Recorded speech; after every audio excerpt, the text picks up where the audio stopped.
What am I saying again? This is MPW, MPW. the podcast with your host, Xylo Aria. Cool. A podcast about music production For the everyday musician. where we learn from experienced studio engineers and each other. Hello, everyone, and welcome to this episode of the MPW podcast.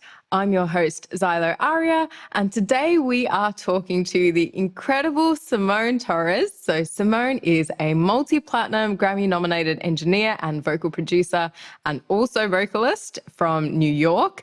And she has worked with loads of incredible, amazing artists, including Cardi B, Jessie J, Dua Lipa, Usher, and so many more. So thank you so much for spending this time with us, Simone. How are you doing? Of course. I'm great. Thank you so much for having me. Oh, no, such a pleasure. And you said you're having a bit of an admin day. It's good to get those in, isn't it? To kind of maybe slow things down if that's what you need. So that's good. And how's the kind of start of the week been for you so far? Great. The winter is when, for me, things slow down a bit, like right around the holidays, Thanksgiving, and until after the Christmas break. I get a little bit more free time, which is nice to dive into other things that I want to accomplish. So that's good. Nice. That's good. That's great.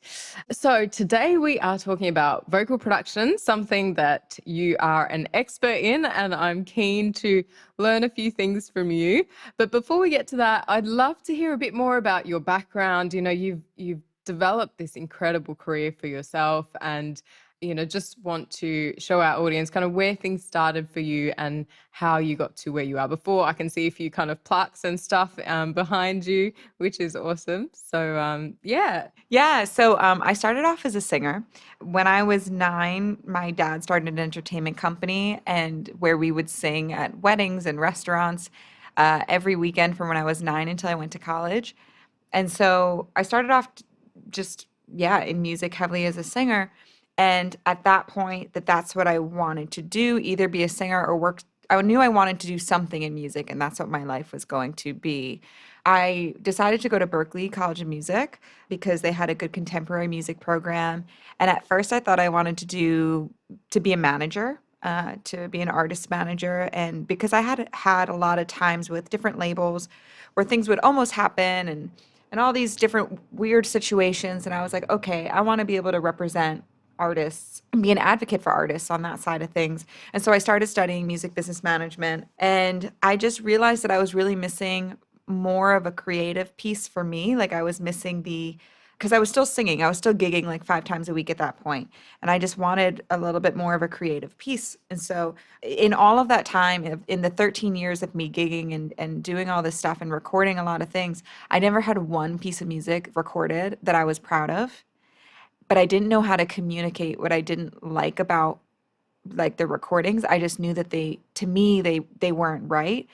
And so I just kind of hit a point where, honestly, I mean, it was at Berklee when we had to do this scholarship portfolio and we had to get these songs recorded to present. And someone charged me like all this money to hit record twice on these 2 covers for like tracks I brought karaoke tracks in, and they wouldn't put reverb, they wouldn't put tuning or anything. They wouldn't let me try anything again. And I was sick trying to record these vocals.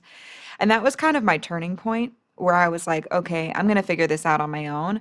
Because until then, I was just a little intimidated, I think, because I always had an interest for it, but I just thought that you had to know things already. And I was going into it knowing nothing about the engineering side of things. And so yeah, I mean, it was just then that I was like, okay, no, that doesn't matter. I'm going to pursue the engineering side of things because I want to know how to record myself well. And so I did, and I got into that major at Berklee, and then I really loved it because I loved the culmination of like the technical side of things and the creative aspect that brought to the table. Because I always liked math, and my mom's a calculus teacher, and my grandpa was the head of his math department. And so it was really cool to like go into the technical side of music and like why things would make me feel a certain way when I heard them. And so, yeah, so I started engineering, and then I started working in the tech shop at Berklee and learning how to build gear and take apart mics and a little bit more behind that. And that was amazing. And then towards the end of my Berklee career is when I even found out that vocal production was a thing. I had no idea vocal production was an option, was a career, anything, until one of my teachers did a presentation on my former mentor, Ku Carell, in class. And I was like, oh my gosh, who is this person? This is a job. Wow. Like, that's exactly what I feel like all of my experience thus far has, I don't know, it just felt so perfect, like vocal production, like that's exactly what I want to do. It gives me the technical side, it gives me the creative side, like I feel like I've learned as a singer and all this time, like, wow. And so, yeah, that's when I decided I want to vocal produce. I started vocal producing different people that I was in college with. But I mean, really at that point is when I decided I wanted to work with Kook specifically because he's, was the best in his field. And I was like, okay, if I'm going to do this, I want to work with him and work with someone who's at that level with this. And so that's when I decided to try to learn everything that I could so that I could be valuable to somebody like that. So I started interviewing people that he had worked with before on his workflow so that I could study that and practice it before I met him. In the case I did get to work for him, I would already have like a leg up. And I did a bunch of things like that. And I learned how to tune vocals, which was really important to the beginning of my career. And honestly, like the reason that I think one of the big reasons that I was able to advance quickly in my career, I taught myself how to tune vocals by like singing badly and recording it and like trying to make it sound good or like tuning my friends and just really getting familiar with it. And the reason that people liked me as a vocal tuner was because I tuned like a singer and not just like an engineer. And so that really gave me a big leg up. So anyway, I moved to LA straight out of college, and Kook finally agreed to meet with me after like a month or so. And ever since then, since then, I started working for him. I worked as his protege and his right hand for 5 years. And I learned so much from him. And that was incredible. And that's really where I cut my teeth. And I learned just how to do this like at that kind of a level. And then since then, I've now gone my own direction, which has been really great the last year and a half of doing that and finding my team and my voice specifically, like the specific things that I bring to the table as the whole human that I am and with all my experiences. And so yeah, I moved back to LA and now I'm doing that full time again, engineering, vocal producing, writing. And I'm finally going to put out a project next year too, of me singing, because I was just like, I kept my head down for so long trying to get really good at vocal production, but I still love singing. And so now I've done all these things and I'm excited to just be, I don't know, I feel like I'm like a whole picture of myself now. Now I've kept my head down. I did all these things and now I can just, it feels really good to do whatever I want creatively right now, if that makes sense. Oh, I love that. That's such a great journey to hear. And one thing that you mentioned about having sort of a terrible experience with someone who was recording you, and Yeah. and also getting some results from maybe vocal engineers and not being happy with it, but not knowing what was wrong or how to communicate it, which is something that like I hear so much at MPW. And it's great that you use that as fuel to be like, okay, I'm just going to find a way around it.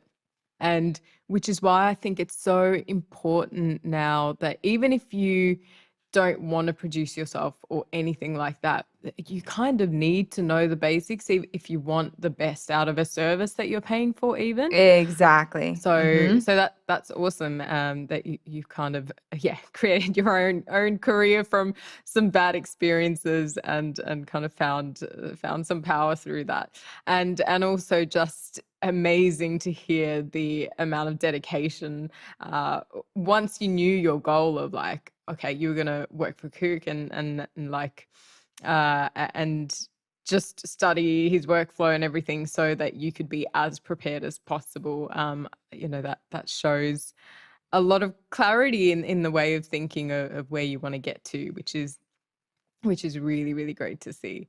So, so I guess we'll get into our topic, which is vocal production. And like you said, which is you didn't even know if that was a career or what that was. I think there's probably a few people who don't understand exactly what's involved in the job of a vocal producer. So would you be able to tell us what that is in just a few sentences?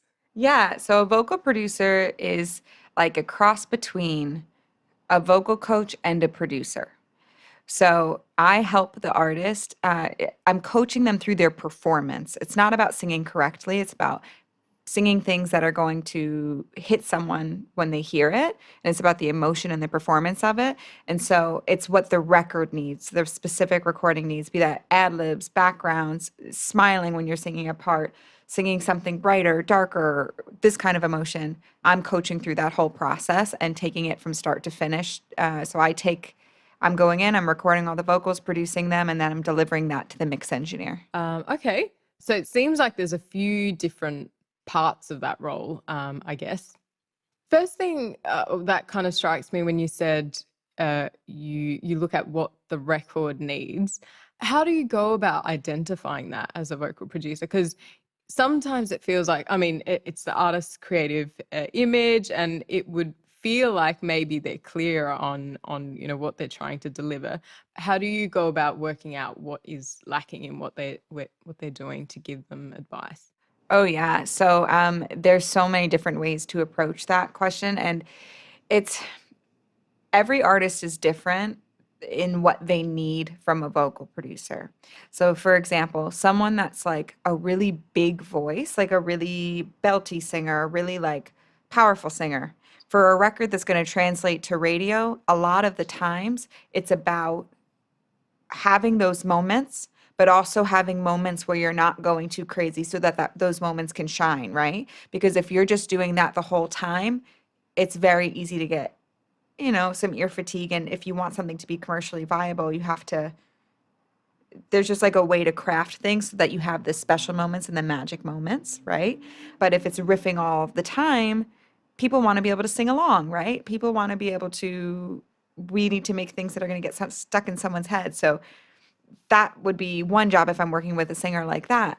If I'm working with a singer who, a lot of the times what's happening is I'm getting a demo that has another singer on it. And I need to now capture the same magic that the A&R, the artist, everyone's loved on this demo, now on the artist, right? And so if that's a specific type of swag they need to have, a specific type of attitude, a specific type of delivery, I need to make sure that I'm there with the singer, helping them achieve that and crafting that performance, because it could be very different to what they're naturally used to singing like. I get what you were saying about like the artist knows their vision, but the thing is I'm there to be hand in hand with that, because I'm that translator piece of the technicals of what I need to do technically to make what needs to happen. And so if they describe something to me, I'm able to then translate that into what that means technically. And then the other piece is that I'm an objective third party. I'm a producer. And so sometimes it's really easy to want to sound perfect, but the beauty is in the imperfection a lot of the times, and the magic is in the imperfection a lot of the times. And it's when you're pushing outside of your comfort zone and going that extra mile is when the thing happens that's really special, that's going to hit somebody. And so that's my job, is to like make a really comfortable environment for them, make them feel really safe, and make it so that they can give the performance that's going to reach out and touch somebody when they hear it. So it's a partnership. It's a really big partnership with the artist. Okay, cool. And yeah, I mean, what you said then on the, like, the artist does know the vision, but you're kind of working with them to bring that out in the best way possible. One thing that, that we hear a lot as well is that what comes out in the demo sometimes ends up being really great, and then artists can try and chase that themselves and not really know how to go about it. So I guess it would be really great to have a coach to work out what is it in that demo to that really creates the magic that they're not able to recreate again. 100%. And it's also like I'm having conversations with the A&R. I'm having conversations with the producer. I'm having our conversations with the artist. So I'm the facilitator in all of that, right? To make sure that we're capturing the information that we need. Yeah. Okay. And how important is it, do you think, for a vocal producer to be a vocalist? And is that necessary? I don't think it's necessary. I do think it's an added bonus, for sure. I think that there's a certain power that, like, I say power because I just think it's so cool because everyone communicates differently, right? Like every singer that you're going to work with, every person. And so while some singers want to be communicated with, like in just general terms, nothing, not technical, general quick terms. Some singers really like to be technical and really like to understand those pieces. And so it's really cool to be able to put on whichever hat I need to for that specific singer. And then also sometimes like the easiest way to explain a certain thing is to sing it. And so it's so helpful to be able to do that. And then they're just like, oh. And so honestly, like I'm really grateful that I'm a singer and a vocal producer. And also like I get to sing backgrounds on a lot of the records that I do, which is really helpful and so much fun. And yeah, it's not a necessity for sure. You can be a great vocal producer without it, but it's definitely a big added bonus. Okay, awesome. And then you mentioned you get involved in the project and you kind of give stuff over to the producer.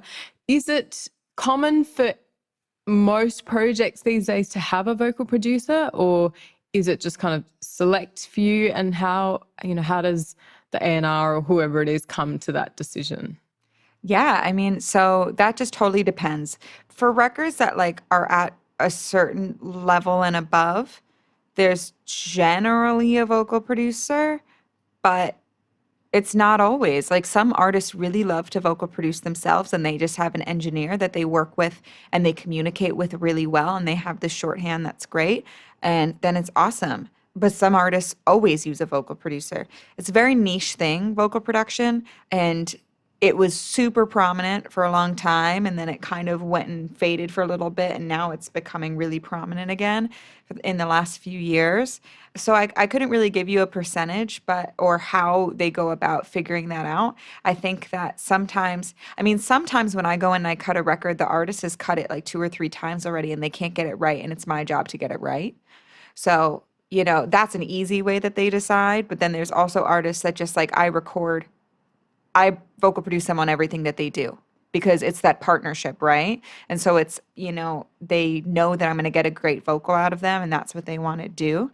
So yeah, it really depends. Okay.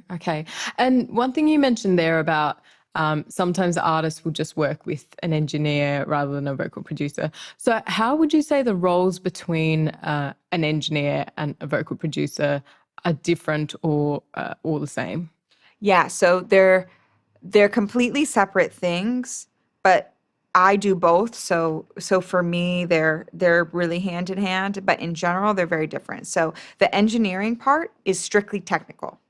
There's obviously exceptions to every rule where, people will trust their engineers so much that they want them to make creative decisions, but usually creative decisions are the producer and the artist. And the engineer is the person to facilitate all that in the technical way that needs to happen. And so that's engineering is the technical, and then the production is generally the creative. So as a vocal producer, you need both. A lot of vocal producers work with an engineer. I used to engineer for Kook when I worked with Kook. But now for me, it's just so ingrained into what I do that like I have to engineer when I'm vocal producing because it's part of my thought process and workflow. It's a rounded picture for me. So yeah, they're separate, but they go together. They're really important to go together because if the vocal producer, for example, is working with an engineer and they just instructed the artist and something they said clicked and the artist just did an amazing performance, but the engineer wasn't riding the mic pre and now it clipped on the one time that the singer was able to perform that thing. everything's bad. So like the engineer and vocal producer have to have a really good relationship too. And the engineer is so important. Just whether or not the vocal producer also does that job is up to them. Yeah. Okay. Okay. Yeah. No, I think that's a really clear way to put it. That that the engineer kind of focuses on the technical and without really having too much creative input, and then the vocal producer is focusing more on the creativity and the performance. So that's helpful. And then one thing you mentioned before about you get to get involved in the background vocals and things like that. So is that often a choice that's already made before things get to you on what the backgrounds will be, what the harmonies will be, and things like that? Or is that something that you create from scratch with the artist? So it's a combination. So it's never, when it comes to me, it's never like, this is exactly what the vocals will be because they're giving it to me for a reason. But a lot of the time, most of the time, there are backgrounds from the demo. And most of the time, that's kept intact. Either left in, recreated, added to. It's just like, it's what we're adding is the question a lot of the time. Sometimes they're taken away from, and sometimes only parts are left, but it's always something that I'm working with. But no, it's never, these are the only background parts that will be there. Here is what you're doing, Simone, because my job is like the whole vocal picture. So, And the vocal picture's a great metaphor. Like, are you, before you get into the whole thing, are you taking like a bird's eye view on where you want to get to with the picture of exactly what you want it to look like before you jump in? Or is it more like you jump in and then you kind of work out what the track needs? Like, do you have reference tracks, or how does the planning phase of that go? yeah. And so, I have those conversations with the producer. I have those conversations with the A&R. So when I'm going in and hearing the demo, it also just comes with experience. You just kind of know through those conversations and hearing the demo, you understand what the job is and where the record needs to get to. And so I usually, the way that I work is I focus on my leads first, and then backgrounds are second. And so we'll go through, get all the leads that we need, and then background wise, yeah, I mean, honestly, I don't know, I just come up with things to do, and sometimes the artist will come up with things to do, but I don't know, it's just really kind of second nature for me. So I'm just always like, okay, double just these words and just do these. And honestly, it's like, that's like my favorite part, because doing things like that really makes such a big difference on the record. Like, I don't know if you've heard, I did Billy Porter's his first single he just put out. I'm doing his next few as well, but it's called Children. And the background vocals on that are like everything to me. And so yeah, that was so fun to create, and I got to sing on that one as well, and I got to ask Billy, okay, can you only sing these parts? And it was so fun doing that because he's so used to singing like in so many different respects, but not so much studio singing, right? And so he was just like, you tell me what to do. And I'm like, great, I was like, I got you. I have everything underlined, exact what I want you to do. We can cut it quick and go from there. But yeah, it just kind of comes to you. Okay. So yeah, no, it sounds really fluid, and it sounds like experience is probably the biggest teacher there. So yeah, no, that's good to know. Yeah, when you're kind of vocal producing, you've worked with quite a few different artists now. Are there kind of techniques that you think are really kind of a signature of what you do, or any tools that you really love using and use all the time?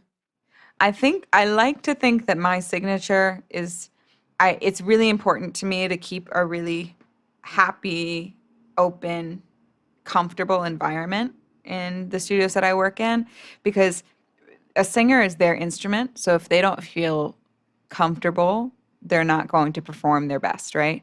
So that's really important to me, like lighting candles and like putting up like some lights, if like Christmassy lights, like if that's the kind of thing they like, and like, burning some Palo Santo if they like that, and like I don't know, making like a good vibe and being a blank canvas for whatever they bring into the room. If they need to talk or if they want to just get to work or whatever, I'm a canvas for them. I'm not bringing in anything that I'm going through into that room. You know, as far as a signature of what I do, I hope that that's my brand. That's what I want to continue to do and what I strive to do is just to create environments that people feel really comfortable and capable in. Okay. Okay. Yeah, I guess that's such an important part of the process, and how you mentioned to create an environment where the singer is really comfortable and doing things that they like. How do you go about finding that? Like, do you just ask them, like, what do you like in an environment, or do you kind of work that out? Yeah. Yeah. So some of it is universal, and some of it is like universally. If I'm working with a new artist, whoever it is, I'm gonna make sure like there's not stuff all over the table when they walk in that's like random. Like I'm gonna make sure that the mic's been tested, like there's no latency, that all the engineering stuff is figured out so that they don't come in, start to sing, and then we spend the next hour troubleshooting. Like that's like the worst creativity killer. So that stuff is really important. But as far as like specificities for people that I work with long term, like it's just being, I don't know, paying attention and being a people person. So it's like, for example, if I remember when we were cutting the Rose album with Jessie J, and I was just the engineer on that album, and Cook was vocal producing, and this was 2016. And I remember Jess would always come in heels, but then, you know, you want to feel grounded when you're singing a lot of the time. So sometimes she would want to, I don't know, just be barefoot. But then, like, she doesn't want to be barefoot. She wants to have socks. So, like, I'd bring her socks, you know, sometimes so that she could feel. And it's like, it's so silly, right? Or like a sweatshirt. I would bring like an extra sweatshirt. Sometimes I forget who I was working with that I would do that because they would always get cold because it's always so cold in the studio. And singing when you're cold is like the worst thing ever. So it's just for specific people. Yeah, it's little creature comforts that you could figure out if there's like a certain snack they like or way they like things. But in general, it's just, I don't know, creating a nice, safe space. And even I'll go a step further to say that sometimes a lot of people want to be in the room when a vocalist is recording, and that could be really uncomfortable sometimes for the vocalist. So it's kind of my job that if there's a sense of that, of too many cooks in the kitchen, and you can see that the singer's getting uncomfortable by that, or like you can hear that they're like, you know, not being able to give their all, it's my job to say, hey, like, do you mind giving us a minute? We just want to see what we can get and like try to, you know, it's my job to manage the energy in the room, if that makes sense. Yeah, for sure, for sure. And one thing you mentioned there as well, that to manage that, you also make sure you're not bringing, you know, things that are going on in your life before going into that session. I guess maybe that's not as easy a thing to do as it is to kind of say that. Is there any ritual that you have to get, you know, to clear your mind before you get into the studio? Yeah, it's really important to me that I don't have, for at least this point in my career, I need to have time for myself before I go into a session. And even like the night before a session, I'm not like running myself ragged or, I don't know, trying to do anything. I make sure that I get to the studio really early because I want to make sure that all the engineering stuff is taken care of and all the setup stuff is taken care of so that I can just focus on creating and I can focus on the production piece. Yeah, I mean, honestly, I just take time to myself beforehand. I have to make sure I'm not doing anything the night before or the morning of because I need to be just focused on being calm and being just a blank canvas. Because yeah, it's a lot easier to say than it is to do. And to be able to go and because it's a very quick pace that you have to work at. And it's like, even like with all the background stuff, for me to be able to like come up with that stuff really quickly, I know that I need to be in a clear headspace for me to be able to do my job the best that I can. So yeah, that's just what I do. But I started doing yoga too. I don't know if I'll keep doing that. I like it so far. That's great. Oh, I'm a big fan of yoga. Yeah, no, it's good to know. And yeah, I guess like preparation is so important, and not enough can be said about, getting good night's sleep, and not kind of having a crazy night before you have something important to do in the morning. Speaking of, the different skills that you've built, especially through working with Cook and kind of going off on your own as well. Are there any specific things that you would recommend for someone to build their vocal production skills? Maybe if they don't have access to certain people, or what guidance would you give? Yeah, so there's a few things that you could do. One is just listen to a lot of music and listen really vocal centrically. So why is that vocal hitting you the way that it does? So like someone that I grew up listening to was Etta James, and she was always so amazing to me because I always felt every little thing that she sang. And I think about that from a vocal producer standpoint now, and like the things that I would say to try and get something like that to happen. I think that being able to just you just have to listen to a lot of music, consume a lot of music, and focus on, okay, how would they be making that sound, and how does that feel, and how does that translate?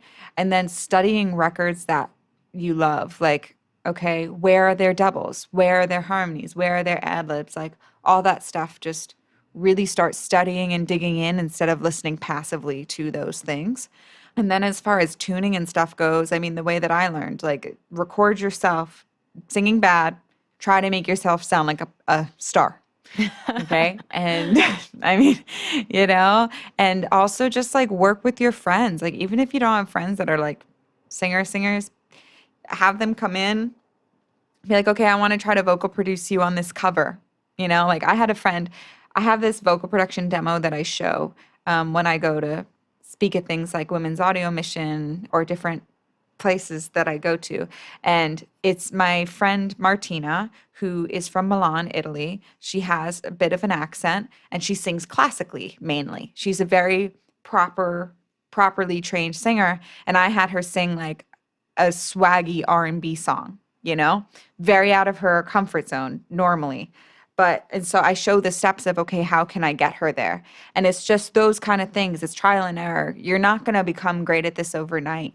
It takes a lot of just kind of keeping your head down. But I say just do it. If you want to do it, there's so many resources out there to help you. Record your friends, record yourself, study the music that's out that you love and what is actually happening there vocally. And yeah, it's a great start. Okay.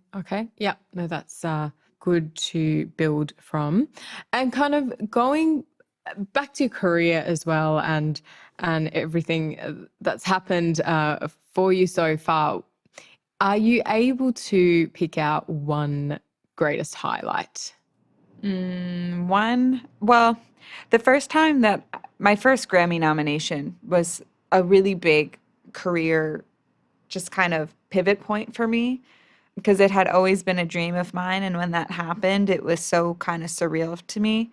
And so I feel like that's when it meant, I don't know, I felt like it meant like that I was doing things right.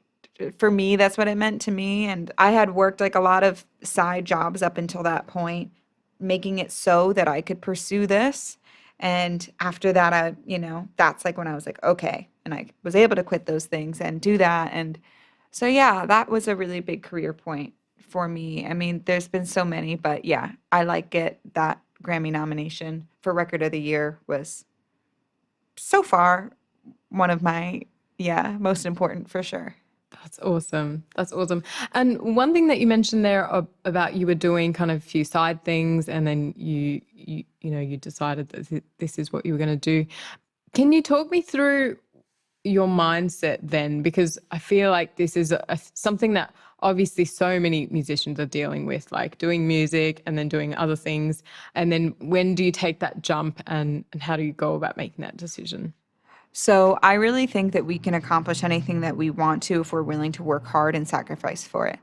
So for me, the side jobs that I'm talking about that I did AV work. So I worked for a company called PSAV, all these different other front of house, AV jobs where either I'm literally in a hotel setting up projectors for conference rooms, or I'm doing the front of house sound for big conferences at hotels or whatever, conference halls.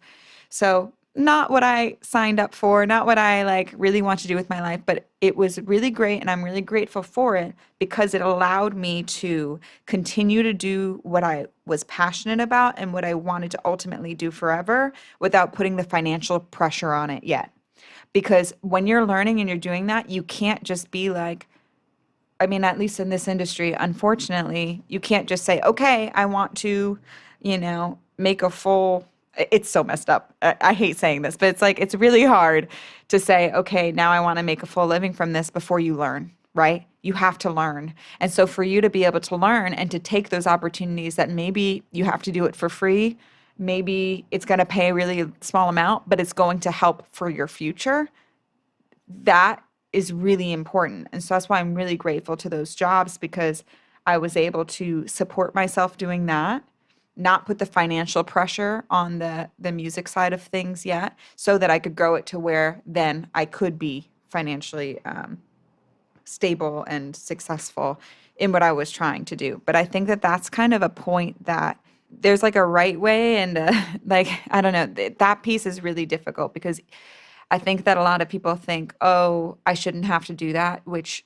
there's nothing wrong with thinking that way, right? But it's going to make sometimes it makes your journey a lot harder because it could take a lot longer. And if you're able to do something else where you can support yourself and not have it take all of your time, because that's the other piece, right? Like you need to have the time to do both. And sometimes that's the other version of it. There's like, you get something to support yourself while you're doing your dream, but then your dream kind of fades because you're trying to support yourself. So it's really such a balance. And I will say I had this thing called, it was like this blow up mattress for the back of my car. And sometimes like when I was first starting out, I would go and I'd work my AV job and I just started working with Kook.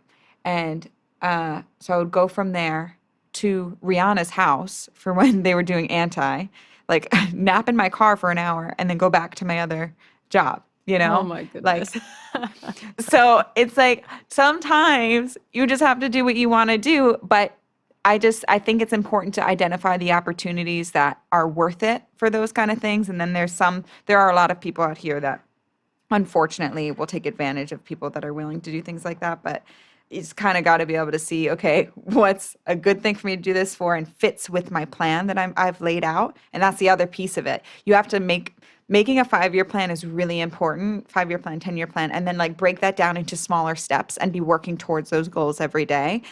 That's the only way to do it, because if you fail to plan, you've planned to fail.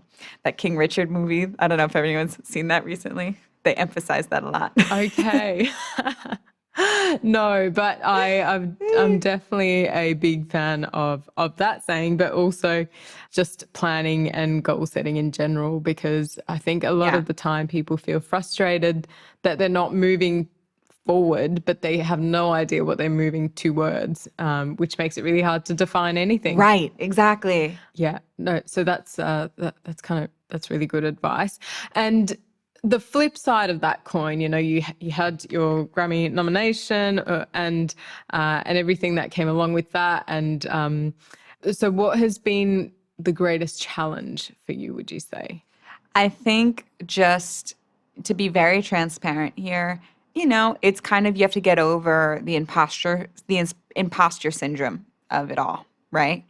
And to realize that, what you're bringing to the table is important because of all it's unique because of all the experiences that you've been through, no one else has. And what you're bringing to the table as a producer, as a professional, is worthy and important. And so I think even before I started engineering, I really almost didn't do it because it was always like, oh, all the guys that were in the department, first of all, super male dominated. I mean, only like 2 to 3% of producers are female. And so it's mostly men in the field. And And all the guys that were in the program were just like, oh, I've been doing this forever and blah, blah, blah. And I knew nothing. I was like, oh, I'm just a singer. Like, I don't know anything about this technical side of things. So honestly, I would say that was my biggest challenge, was just kind of getting over that it's okay to not know. It's okay. All this stuff. Like if you work hard, you keep your head down, what you bring to the table is worthy and valid. I love that. I love that. There's actually this saying that I've got in my room with a few others, which is one by Jimmy Iovine, which is every room that you walk into is better off that you're there. And I think that's a Yeah, I really love that. nice thing to know, that it doesn't matter where you are, you are bringing something of value, and to never devalue yourself wherever you are. 100%. So thank you for sharing that piece of advice. And it's something that we hear from so many incredible professionals that they've kind of dealt with this before. And a lot of the times they still say they are, no matter what they've done or who they've worked with or whatever it is. So I'm sure there's people in the audience that can relate to that as well. So it's good to know that they're not alone in this feeling as well. Good. Yeah, for sure. Yeah, so that's great. And what would you say is your biggest piece of advice for someone starting out in this field? Okay, so I say this everywhere I go, and it's very important. Your skill set is what gets you in the room, right? But your personality is what keeps you there or does not. And I think that, people kind of can lose sight of that, and they just think, oh, well, I've done this, I've done this, I've done this. No one cares. Like at the end of the day, like you're in a room with people for a long time, right? Like making music is supposed to be fun. We get to make music for a career, right? And so you can't have that ego, and like it's so important how you treat people, and this industry is really small. And so make sure that like what you just said, like that the room is better for having you in it. Not from an ego point of view, but like from a good vibe, like a good energy. People feel, people don't remember like everything that you do or say, but they remember how you make them feel, right? And so make sure that you make people feel good, So that's my piece of advice, is just be a good human. I love that, honestly. Yeah, and there's so much to it. There's so much to that, of just people like working with who they like and who actually is enjoyable to be around. Yep. Rather than someone who drains the energy, even if they're technically amazing at what they do. So Yep. Awesome. So before I let you go, we do have some audience questions as well. So we have one from Hannah Music. So she said, what can you do to record better vocals in an untreated room? So there's a few things to focus on. Mic placement is important. Some people like to think that you always have to go in your closet and, have pillows all around, whatever. But if you're a belter and you go into a small closet and you're singing really loud, like it's going to sound like you're singing in a small closet, right? So like I'd almost rather you sing in your untreated room. And so when that comes into play, think about, okay, where is the ambient noise coming from in my room? Like where should I place my microphone so that like the null point of it, where it's not picking up audio, is facing the things that I don't want, and where it's facing like there's not like a lot of reflections like right there that the sound is going to bounce off of. And also your mic gain is really important. So for example, if your mic gain is too high and you're singing far away from it because your mic gain is too high, you're going to hear so much of the room, your untreated room, that you don't want to hear. But if your mic gain is lower and appropriate and you're on the mic, you're going to hear way less of that room. And so I think it's just paying attention to those little things will help you a lot. And honestly, all the vocals that I record at home, my place isn't that treated. Like I have acoustic curtains, but it's not like a completely treated room. But the vocals sound great because you figure out how to set up those things that I just talked about. Yeah. Yeah, no, good to hear. And I've heard just a few things through your Instagram and things that it just seems like you're recording wherever you are, and it sounds just phenomenal. And obviously you're great at what you do, but that says a lot that maybe you don't need to be in a very expensive Exactly. studio all the time. Yeah, no, that's good to hear. It helps, but Yeah. For sure. And then we have two questions from Carmel, and they were both really good. So I thought I would put them both in here. So one she asked was, I find it really hard to know when I have enough takes to move on from recording to comping, because she struggles to know when to stop. So how do you work out, now we have enough there, and how do we move on? Is she speaking from the point of view, do you have any insight if she's speaking from the point of view of recording herself or recording someone else? I believe it's recording herself. Okay, because that's the piece that's harder, right? Because you don't have that, it's a lot harder to have that objectivity when it's yourself. I will say the thing that I figured out personally, where I used to not be able to record myself, and because I would just get way too in my head, and I would just have a session full of just a million takes, and I couldn't comp anything, I couldn't do anything because nothing to me was ever good enough, right? Yeah. But it's so silly. And honestly, what I started doing was I make sure that from the first time I'm singing something, I'm recording, because a lot of the times what I like the most is what I first do. And then, I mean, honestly, I don't know, something kind of clicked for me where I was able to step out of my head. But I think if you do, that's a really hard question to answer. I mean, I kind of do a combination of I'll sing it through, and then I'll also, if you're singing it through, for example, right, and you have like 5 takes of that, you singing it through, 10 takes even. If there are problem areas, right, like there's areas that you're always trying to get, do those specifically. I mean, that's kind of how I record the best. Like I'll sing something through, and then I punch myself as I'm going for specific things that I want to get a certain kind of performance on. But yeah, I mean, honestly, it just comes with practice. It comes with just keep doing it, because you're going to be able to gain that objectivity. Also step away from it. So like when you're recording, if you're starting to get into that point of, oh, did I do enough? Is it too many? Go for like a 10-minute walk.